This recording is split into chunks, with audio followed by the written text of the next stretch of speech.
Ako nga pala si Going Edie. Tara, at samahan niyo ako at ang aking pamilya sa aming munting adventure. Oo, tama ang naririnig niyo. Kaarawan ko ngayon. Saan kaya magandang ipasyal ang aking mag-iina? Napansin ko na mahilig ang anak ko sa mga hayop, lalo na pag nanonood siya ng YouTube. Sakto, at sumagi sa notification ko ang underrated na zoo na ito sa bayan ng Pililya, ang Liger Animal Sanctuary. Mabisita nga. Hello, good afternoon. Ilan po kayo, sir? Tatlo po. Isang maliit. Parang luwag na yun na. Wala pong gano'ng tao talaga po ordinary ako. Yes. Solo natin. Kaya masaya eh. Diba nakakatakot? Ito po.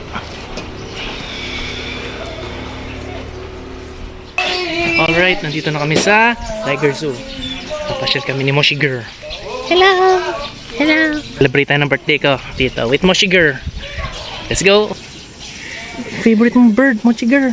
Yan natin, oh. Yay! Ito na. Serious yarn? Fantail pigeon and Gideon. In the jungle, mighty jungle, the Mochi sleeps tonight. Ayos din palang gumala sa zoo. Last time na nakadalaw ako sa zoo ay sa Avilon sa Pasig na ngayon ay sarado na. It brings back childhood memories nung pinapasyal kami noon sa Manila at Malabon Zoo. Kung pwede nga lang i-revive ang mga lumang VHS footages namin eh. Nakakamiss sa riwain ng kabataan. Kaya I'm documenting this trip, hoping someday maalala ni Mochi ang mga naging adventure namin magpamilya. Dito na po tayo sa ostrich. Takot si Laika. Ang laking bird na Mochi Girl. Na masarap ang itlog, gawing omelette. Huwag lang. Baka tayo matuka. Magaling to magkasino eh.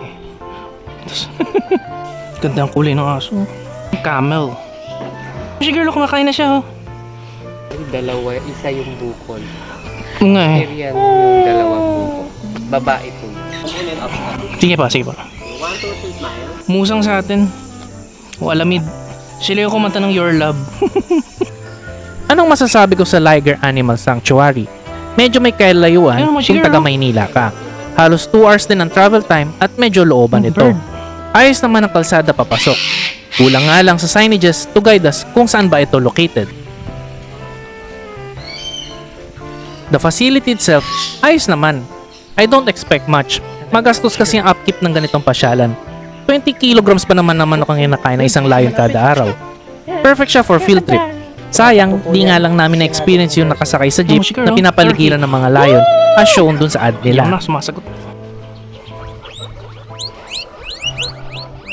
Quick, quick, quick, quick. Itong aso siguro masarap i-groom. Walang buhok. Yung staff nila are friendly and accommodating. Nandyan sila ready to assist and entertain us while we roam around the zoo.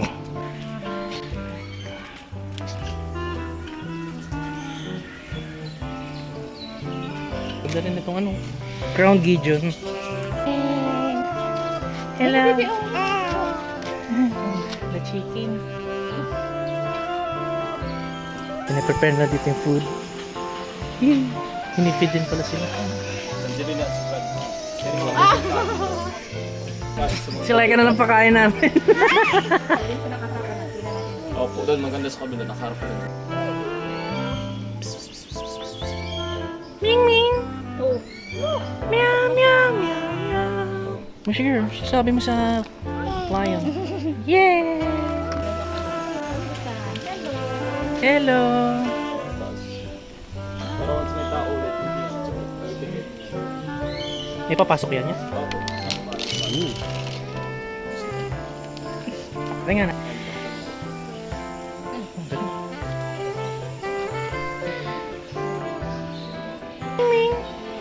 Kuting-kuting.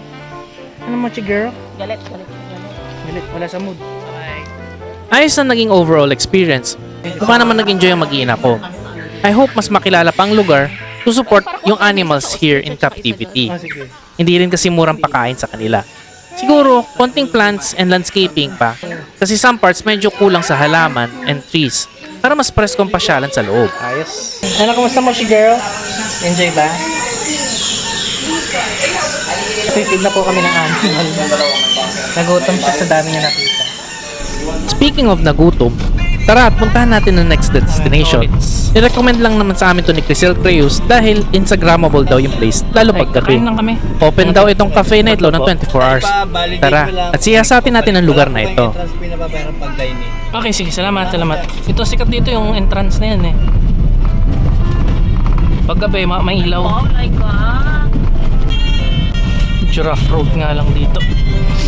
Ako nga ba rin lang sa upuan, no? Alright, we've arrived. Tara, pasyalan natin ang lugar na to.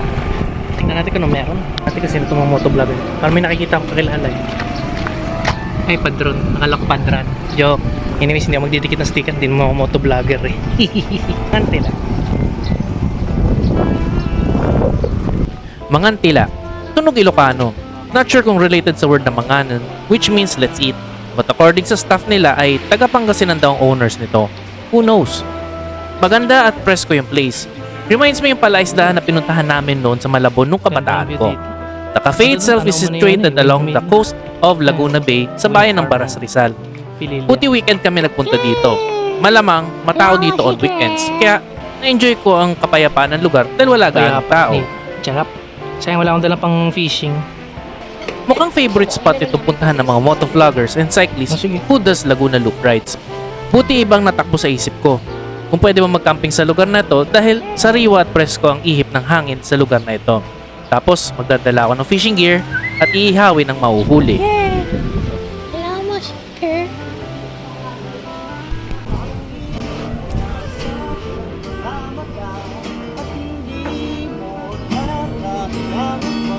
Dog, mo girl, may husky. Sharp dogs. Ow, ow.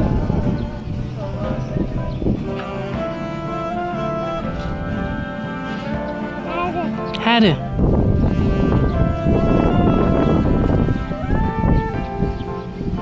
Sabi nila, mas maganda daw dito pag gabi dahil madaming pailaw. But we can't stay any longer dahil may kasama kaming bata. Maybe someday pag malaki na si Mochi Girl or pagkasamang tropa. But satisfied na ako sa nakikita ko kasi madaming halaman at bulaklak at naipapasyal ko pang aking anak. Kasi yung kanina sa may taytay ang init. Pwede kayo mag-camping dito. 24 hours naman yung cafe. Siguro pwede. Masubukan one time.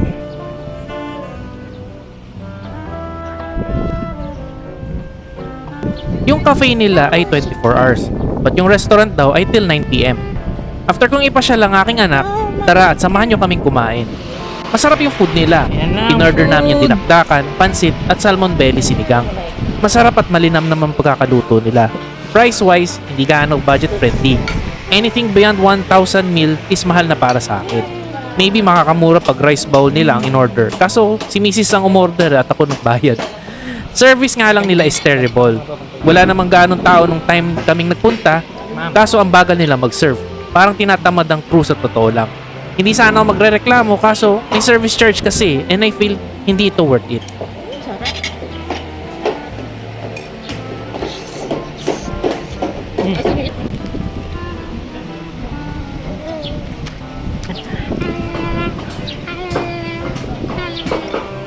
What can I say sa naging biyahe namin today? To sum it all up, it was perfect for me kasi kasama ko ang pamilya ko. Though kahit malayo ang biyahe, na-enjoy naman namin ang destinations na napuntahan. A perfect way to celebrate my birthday. I hope there's more to come. And this is Going Giddy. Till next time, ciao!